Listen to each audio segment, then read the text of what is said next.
Namaskar. The topic of this video is Urban Maoism is fact or fiction. In the year 2018, Koregaon Bhima riot took place.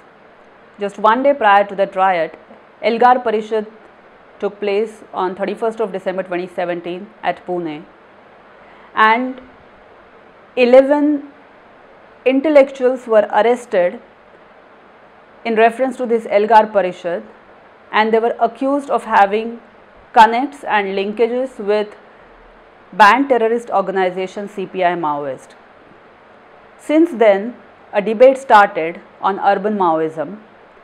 One group kept on saying that there is nothing called as urban Maoism, it is just a conspiracy.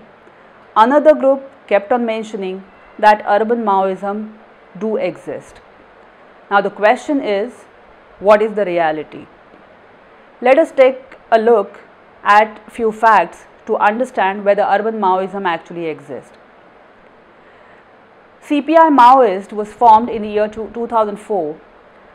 So various factions of Naxalites, they came together, they consolidated themselves and formed the CPI Maoist. Earlier they were working with different names. When they formed CPI Maoist in 2004, they came up with two documents. One was Strategy and Tactics of Indian Revolution and another was Urban Perspective, Our Work in Urban Areas. This first document, Strategy and Tactics of Indian Revolution, it has one complete chapter on how to work in urban areas and why it is important. Similarly, this Urban Perspective, Our Work in Urban Areas, it further deliberates into the details of how the work in urban areas should be for the Maoist organization. So these two documents are the testimony to the fact that CPI Maoists, they do focus on the urban areas. Before this, in 70s, the leadership of Maoists, they realized that if they want to succeed and if they want to achieve their aim of seizing political power through the barrel of gun, then they need to have revolutionary bases in the countryside as taught by Mao. Later on they realized that if their revolutionary bases are to be sustained, then those bases would need logistical support and other kind of support from cities. In view of that, the Maoists started forming front organization. The front organization helped these revolutionary bases in terms of providing them leadership, sometimes recruits and other logistic support. In addition, this front organization helped them in the propaganda mechanism whenever required. So, Radical Students Union, Radical Youth League, these are names of few such front organizations. Revolutionary Writers Association is yet another name. So, all these kind of organizations started in 70s itself, and these organizations were spread across India in major cities, and in cities these organizations used to work amongst workers, students, and used to attract them towards this Maoist party or this Naxalite, as it was known earlier, Naxalite ideology. In the year 2006, that time Union Home Minister Shivraj Patil made a statement that Maoists are focusing on the urban areas, on the urban infrastructure. He also mentioned that the way jungle areas are suitable for Maoists to hide, similarly urban areas are suitable for them to hide. In the year 2013, to be precise November 2013, Ministry of Home Affairs filed an affidavit in the Supreme Court. That affidavit mentioned that the Maoists from urban areas are more dangerous as compared to the Maoists operating in jungles.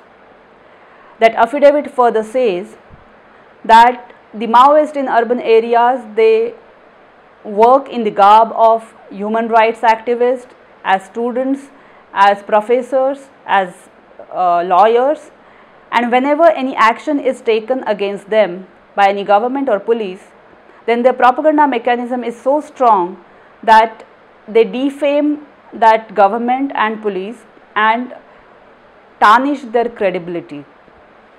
After the arrest of 11 intellectuals in Elgar Parishad case, it was pretty visible how the propaganda mechanism worked and how they tried to prove that the government action was actually oppressive one.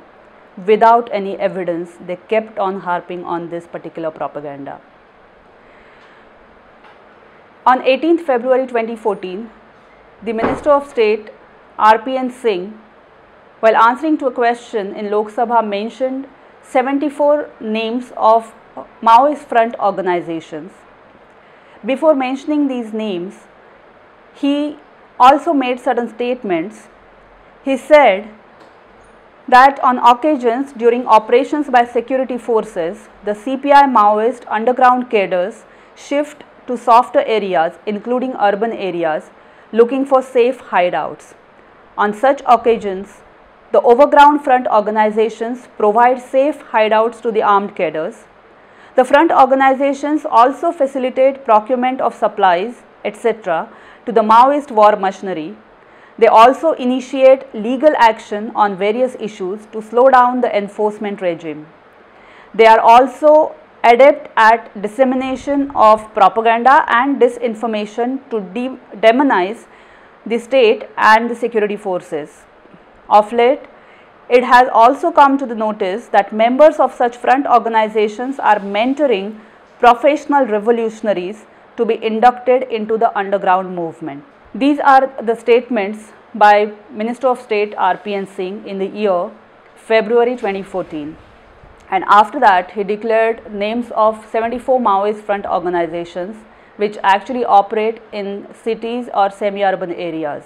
One of the names in that list is Kabir Kalamanch.